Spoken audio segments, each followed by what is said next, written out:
Rarity makes you beautiful. By anonpencil.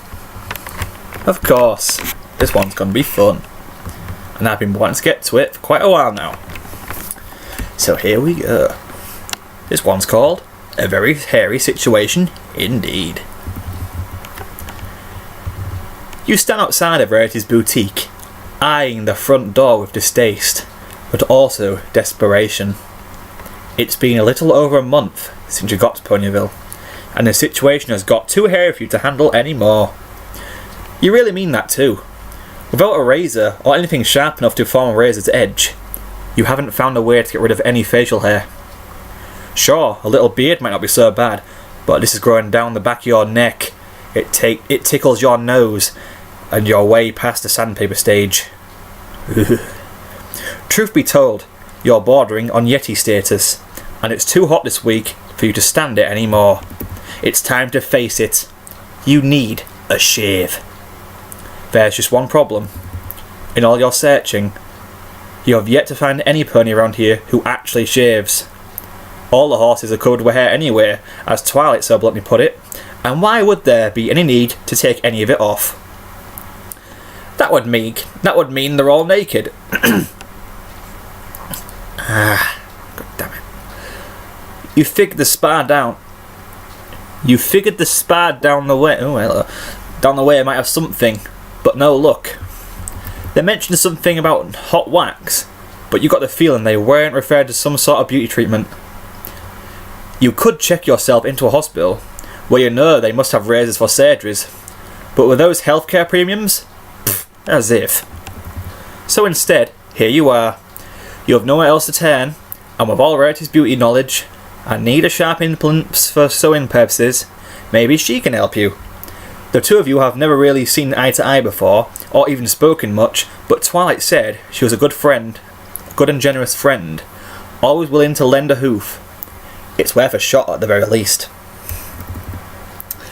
You muster up just enough courage and knock soundly on the front door. From inside, you hear a bustle of movement.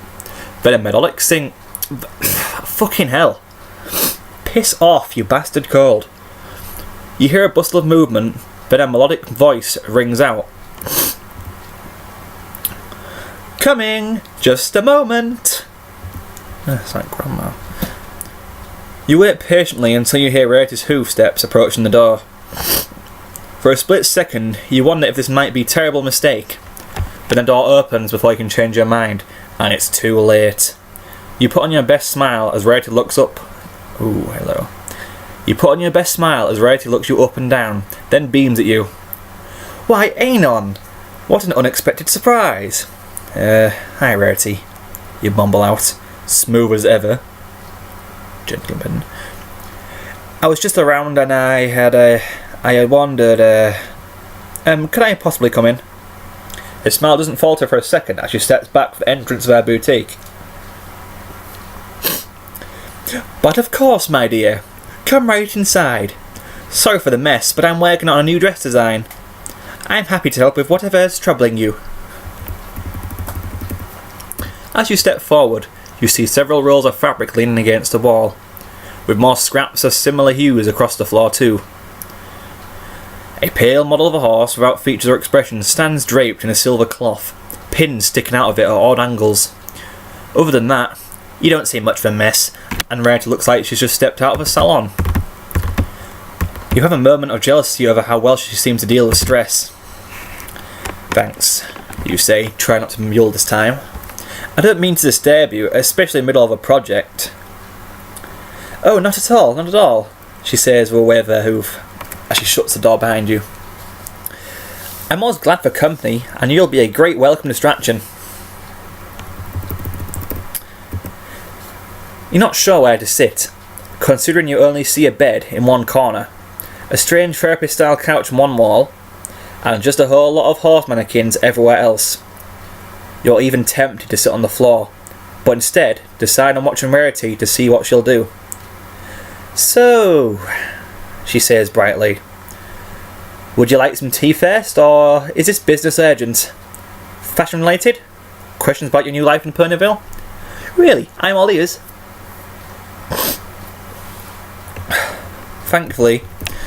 You see her gesture to a small stool tucked behind one of the mannequins, and you quickly pull it out and take a seat. She simply sits down in front of you on a pink tufted yellow... Oh, hello. I wish I could talk, but one nostril's fucking blocked, the other's free. Oh, piss. She simply sits down in front of you on a pink tufted pillow and smiles jovially.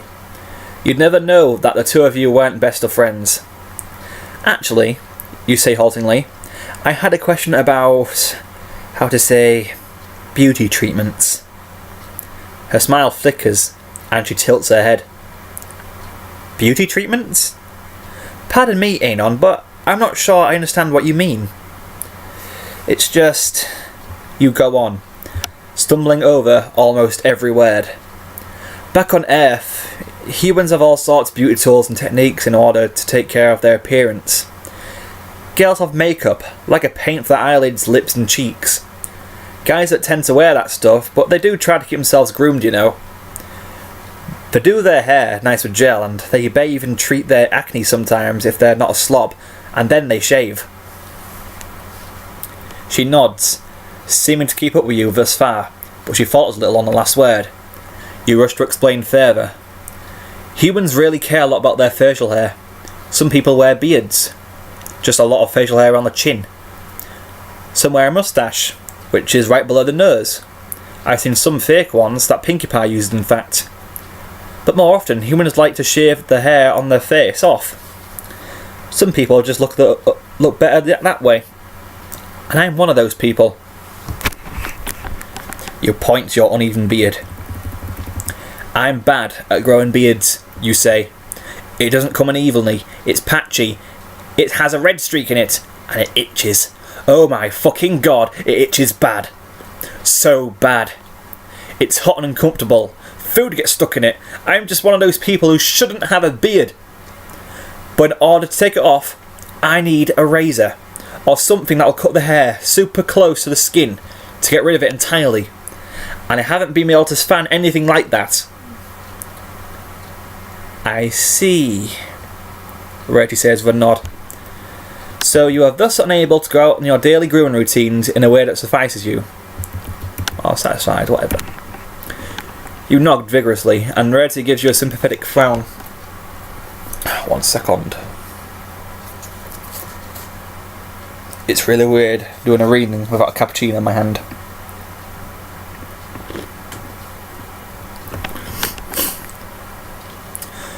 Oh dear, I'm so sorry to hear that. I can just imagine how I'd feel without my weekly mud mask or hoofy cures. This simply won't do. And you're right. I do think you look much better without all that hair on your face. I know. And I figured, hey, you know what about beauty and you have all sorts of specialised tools, so maybe... Do you think you could... As you trail off, you see Rarity's smile return. A warm, nurturing, understanding smile that makes you forget about any shortcomings you had concerning the mare. She reaches out and puts a hoof tenderly up the back of your hand, then gives it in a gentle pat. Fuck's sake.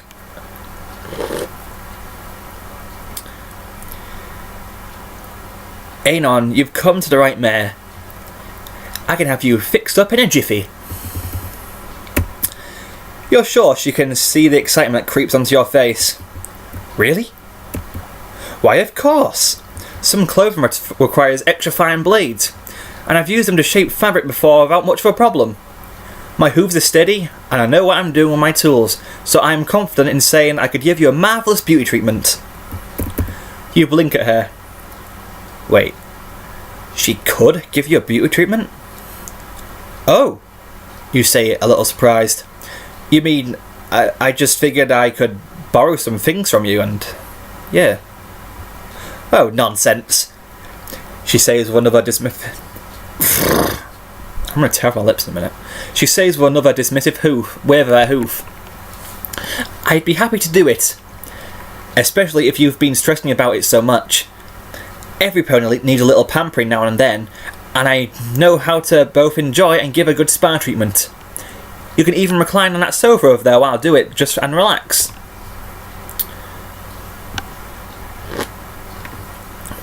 That's a little... I mean... Are you sure? Quite positive. I'll give you one world of a makeover. You can't help but hesitate.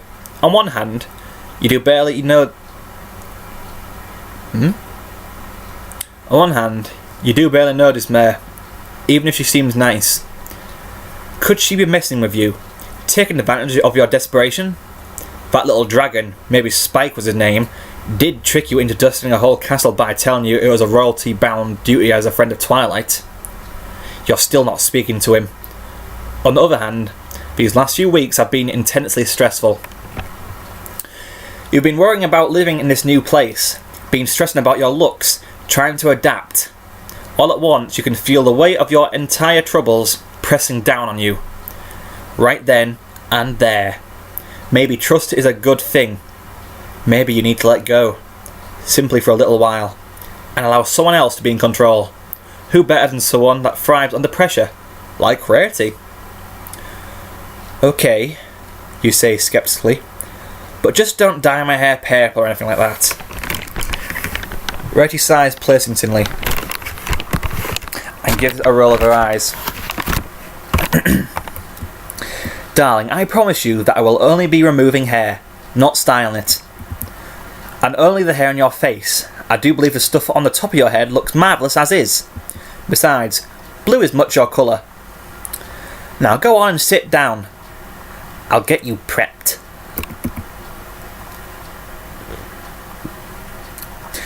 You move over to the therapist couch, as you've decided it must be, and recline back in it. It hugs you like a glove in its deep red soft cushions, and you let out an audible of pleasure as some of the stress weight slides from your shoulders. Rarity winks at you. Oh, I know. Isn't it just divine? I accidentally fall asleep there all the time between projects, she says. Now, just a moment. I'll be right back. You should probably feel more comfortable lying here at the mercy of a pony you don't really know that well. But you can't help feeling at ease. The sofa is comfy, her words are soothing, and you sense no malice in what she's doing. Maybe Twilight was right, and she's just really helpful after all. Not the prissy snob you thought she was. After a few moments, Rarity returns with two small ceramic bowls levitating after her. One appears to be full of a wet cloth. Alright, Rarity says, clapping her front two hooves together. We'll start by making the hair more supple and easier to cut. It'll get softer if it's under a few hot towels, and the steam will do wonders for your complexion. Have you ever had a hot towel treatment? You can't say you have. And you also can't say it sounds that bad. You shake your head no, and Rarity brightens. Well then, I can promise that the towels won't burn, and you'll be able to breathe. Just lie back with your head propped flat against the edge of the sofa so I can work a little bit more easily. You do as she asks, staring up at the ceiling until you see Rarity's cheery face move to a cloud somewhat of the lighting. Just shut your eyes and breathe normally, dear, she instructs. Then, you feel a warm, almost too hot damp towel curl across half your face and around your forehead. She quickly puts another on the other side, so they overlap. It covers most of your face, except for the nose. And as you breathe in through your nostrils, you smell a perfume of lavender water, citrus, and almonds. Instantly, any itching you feel in your beard dissipates, as quickly as the rising steam. You sigh out. What did I tell you? Hear her say lightly. You'll have to sit here for a while, and after that I'll shave off that nasty facial hair, treat your skin with some cream or oils, and you look good as new. As you listen to her speak, you can feel yourself beginning to get drowsy. The sweet scented steam, the warmth on your face, the softness of the sofa, even the way Rarity talks, it's enough to make you feel dreamlike. You can feel the world around you begin to blur at the edges, but you don't even care. Effortlessly, you let yourself slip into unconsciousness and sleep.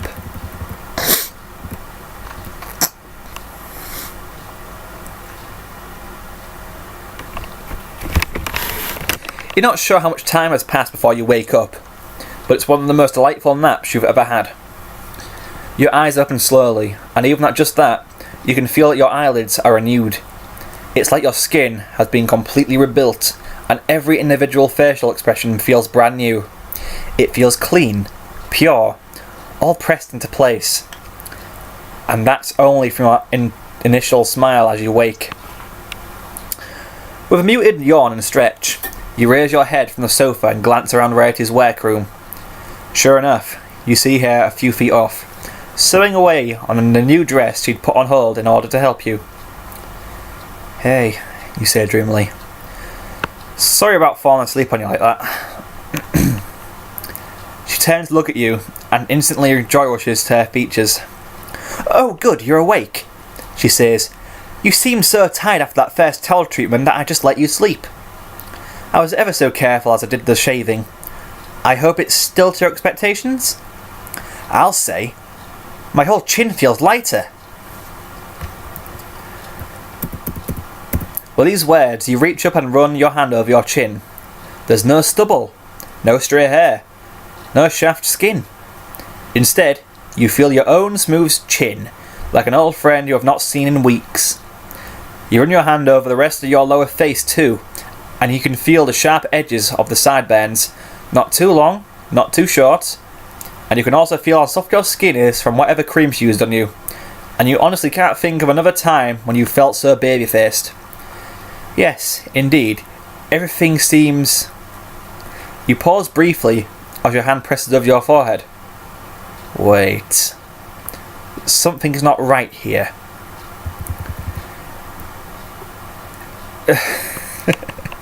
There we go. You move your hand again, and sure enough, you feel nothing but smooth softness. Nothing else. It's too smooth there. "Hey, can I have a mirror?" you say, dread beginning to edge in.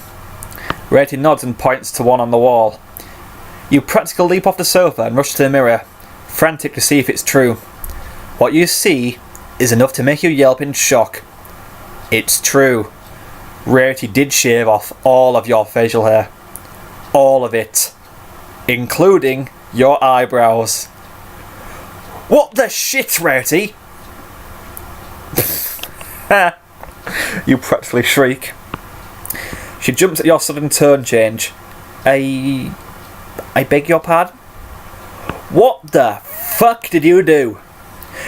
You shaved off my fucking eyebrows!"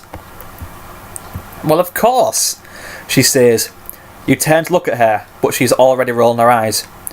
"I got rid of all that overgrown facial hair, just as you asked." "Eyebrows are not facial hair," you sputter.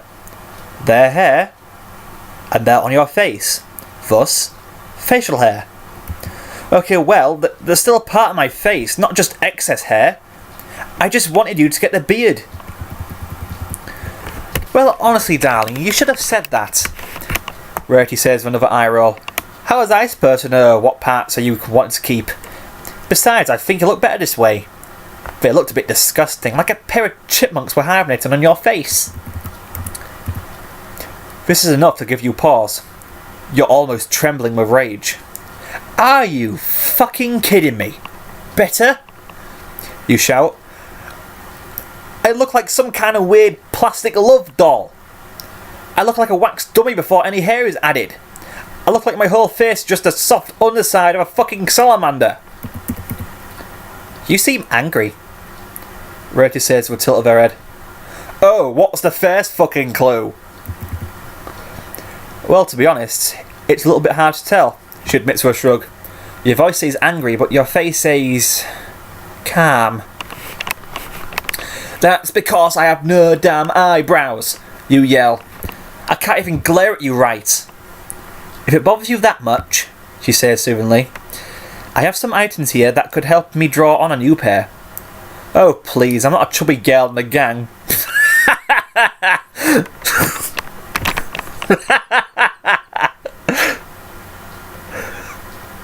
For fuck's sake.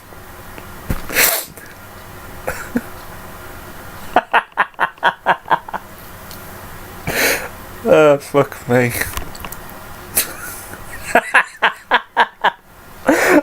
Oh god. Sorry, that just... Oh god.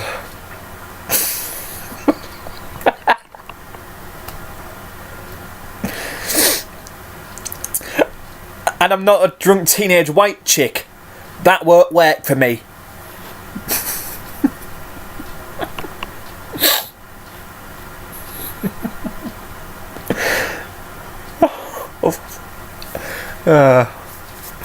Alright, man mode. Let's get through this. Pardon? Nothing, but how could you do this to me, you wail? I am hideous! Oh, now, Rarity says, reaching out to pat you. You pull away from her, still furious, but she continues speaking anyway.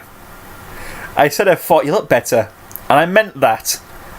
Ponies don't tend to have eyebrows if they know how to groom themselves properly, and they looked downright unnatural on you. Even through your fury, you suddenly realise that she's right. Holy shit. Ponies don't have eyebrows. Except that one who was friends with Twilight, but you only saw her once, and you're pretty sure Twilight's completely forgotten about her again at this point. Yeah, you mean Applejack. There's even a video of her online. It's called The Adventures of Applejack's Eyebrows. Go watch it, it's fun. The other ponies all seem to be completely and utterly browless. If you think really hard, you can recall their expressions, and it's more than the tops of their eyes just arched and moved, and that was somehow enough to emote. It's a strange realisation. Oop. Cappuccino burp. That's true, you say haltingly, but that doesn't change that humans are supposed to have eyebrows. Rarity blinks in surprise, then seems to think on this for a moment. At last, she nods. I see. Well, I certainly learned something today. Is that all you're going to say? Well, what would you have me say? She says with a helpless gesture. I think you look quite dashing like this, and I think that other ponies will love the new you, but if they don't think so... I really don't, you snap. I don't think a single damn pony wouldn't laugh a horse's arse off at me just from a single glance. This is enough to make Rarity hesitate, but a knowing smile slowly curls on her face. You don't like the look of it. It's already too smug, too cunning. She leans towards you, almost seductively, eyes half closed, expression confident. You're sure if you had eyebrows, they'd be arching upwards in fear and suspicion. Would you care to make a wager on that? She says sweetly. Oh. Wow. You smile politely at the small green mare as she winks an eye at you and turns to walk away.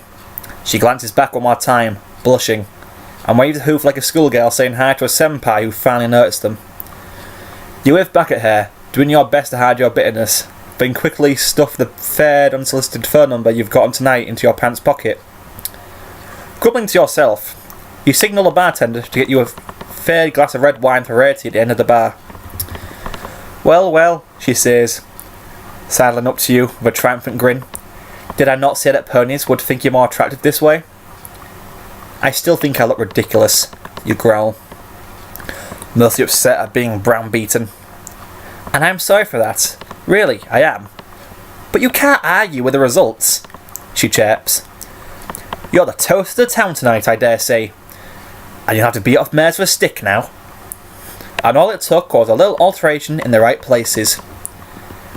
You continue to grumble to yourself as she nudges you with her hip, almost pushing you off your stool. I guess you were right. As usual, you say glumly. But did you have to order red wine as a wager drink? It's like the best and most expensive thing on the menu. Rarity glances up at you, her smug palpable, and gives a haughty toss of her purple curls. But as they bounce back into their perfect place, she tilts her head and winks at you impulsively. Why, darling, I am nothing if not a highbrow pony.